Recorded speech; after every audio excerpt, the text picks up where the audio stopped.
Noong Biyernes ng gabi, pumunta si Patrick sa kaibigan niyang si Paddy at sinabi, "Paddy, may pabor akong hihilingin.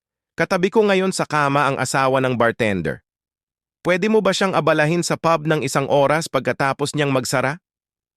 Hindi masyadong gusto ni Paddy ang ideya, pero dahil matagal na niyang kaibigan si Patrick, pumayag siya ng may pag-aalinlangan. Pagkatapos magsara ng pub, kinausap ni Paddy ang bartender at tinanong ito ng kung ano-anong walang kwentang tanong para lang patagalin ang usapan.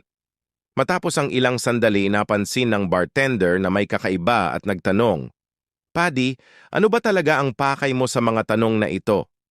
Dahil sa matinding guilt at pagsisisi, inamin ni Paddy ang totoo at sinabi, "Pasensya na, magkasama ngayon ang kaibigan kong si Patrick at asawa mo at pinakiusapan niya akong abalahin ka."